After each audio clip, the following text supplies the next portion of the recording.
Hello friends, আজকে আমরা উচ্চ মাধ্যমিক পলিটিক্যাল সায়েন্সের একটি সাজেশন দেখে নিব। সো এই সাজেশনটা তোমরা যদি ভালোভাবে দেখে নাও, আমার মনে হয় আর কোনো সাজেশন দেখার কোনো প্রয়োজনই নাই।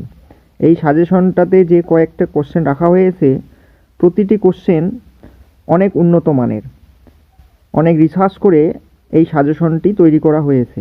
সো তোমরা দেখে নাও, এই সাজেশনে যে প্রথম কোশ্চেন রেখেছি সেটি হলো আন্তর্জাতিক সম্পর্কের সংজ্ঞা দাও।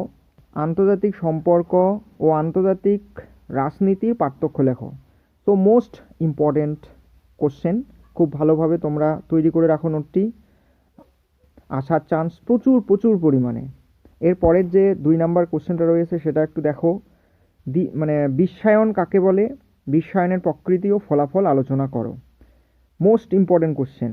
আশা করা যায় এই যে প্রথম অধ্যায়ের আমি যে 2টি কোশ্চেন রেখেছি, এই 2টি কোশ্চেনের মধ্যে 2টাও আসতে পারে, অথবা যে কোনো একটি কোশ্চেন তো আসবেই আসবে। তোমরা ভালোভাবে এই 2টি কোশ্চেন দেখলেই হয়ে যাবে আমার মনে হয়। এরপরে অধ্যায়ের যে কোশ্চেন রয়েছে সেটা একটু দেখে নাও। প্রথম কোশ্চেন, গান্ধীজির সত্যাগ্রহ ধারণাটি সম্পর্কে আলোচনা করো। Most important. এরপরের কোশ্চেনটা দেখো, 2 নাম্বার কোশ্চেনটা দেখো, মার্ক্সবাদ বলতে কী বোঝো, মার্ক্সবাদের মূল সূত্রগুলি লেখো। So most important. এরপরে 3 নাম্বার কোশ্চেনটা তোমরা দেখো, মার্ক্সের রাষ্ট্রতত্ত্ব আলোচনা করো। কি বলছে, মার্ক্সের রাষ্ট্রতত্ত্ব আলোচনা করো। সো দেখো, এই অধ্যায়ে আমি 3টি কোশ্চেন রেখেছি। এই 3টি কোশ্চেন তোমরা যদি ভালোভাবে প্রিপারেশন নাও, তাহলে এখান থেকে 100% একটি কোশ্চেন কমন আসবেই আসবে। এর পরের অধ্যায়ের তোমরা সাজেশনটা দেখে নাও। প্রথম যে কোশ্চেন রেখেছি সেটা হচ্ছে, দ্বিকক্ষ বিশিষ্ট আইনসভার পক্ষে ও বিপক্ষে যুক্তি দাও। সো মোস্ট ইম্পর্টেন্ট, এই কোশ্চেনটা আমাদের ভালোভাবে প্রিপারেশন নিতে হবে। এরপরে 2 নাম্বার কোশ্চেনটা দেখো, এক কক্ষ বিশিষ্ট আইনসভার পক্ষে ও বিপক্ষে যুক্তি দাও। মোস্ট ইম্পর্টেন্ট, ভালোভাবে আমাদের পড়তে হচ্ছে। এরপরে 3 নাম্বার কোশ্চেনটা দেখো, ক্ষমতা স্বতন্ত্রীকরণ নীতি কী, ক্ষমতা স্বতন্ত্রীকরণ নীতির পক্ষে ও বিপক্ষে যুক্তি দাও।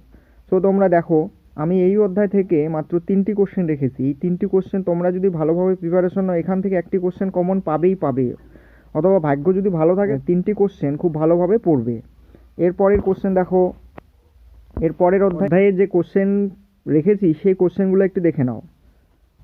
প্রথম কোশ্চেন রয়েছে, ভারতের প্রধানমন্ত্রীর ক্ষমতা ও কার্যাবলী আলোচনা করো। মোস্ট ইম্পর্টেন্ট কোশ্চেন আমাদের পড়তেই হচ্ছে।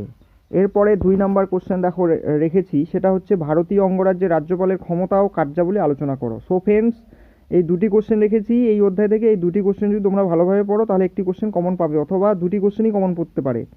এরপরে দেখো, পরের অধ্যায়ে যে কোশ্চেন রেখেছি সেটা হচ্ছে, ভারতীয় পার্লামেন্টের আইন পাশের পদ্ধতিগুলো আলোচনা করো। Most important. এর পরের কোশ্চেন, স্পিকারের ক্ষমতা ও কার্যাবলী আলোচনা করো। এরপরে 3 নাম্বার কোশ্চেনটা দেখে নাও, লোকসভা ও রাজ্যসভার পারস্পরিক সম্পর্ক আলোচনা করো। সো ফ্রেন্ডস, এই অধ্যায় থেকেও আমি 3টা কোশ্চেন রেখেছি। এই 3টি কোশ্চেন তোমরা যদি ভালোভাবে প্রিপারেশন নাও, এই 3টি কোশ্চেন থেকে একটি কোশ্চেন কমন পড়বেই পড়বে। তোমরা ভালোভাবে এই নোটগুলো তৈরি করে রাখো। এরপরের যে অধ্যায়টা রয়েছে সেটা একটু দেখো, লাস্ট অধ্যায় আমাদের কি বলছে। প্রথম কোশ্চেন, হাইকোর্টের গঠন ও কার্যাবলী আলোচনা করো। মোস্ট ইম্পর্টেন্ট, এটা আমাদের খুব ভালোভাবে পড়তে হবে। এরপরে দেখো, যে কোশ্চেন রয়েছে সেটা হচ্ছে, টিকা লেখো, ক্রেতা সুরক্ষা আদালত। সো ফ্রেন্ডস, আমি এই লাস্ট অধ্যায় থেকে তোমাদের মাত্র 2টি কোশ্চেন রেখেছি। এই 2টি কোশ্চেন ভালোভাবে যদি তোমরা পড়ে রাখো, তাহলে এখান থেকে 100% কমন আসবে। সো ফ্রেন্ডস, এই সাজেশনটি যদি তোমাদের ভালো লেগে থাকে, তাহলে আমার চ্যানেলটাকে সাবস্ক্রাইব করো আর বন্ধুদের কাছে শেয়ার করো।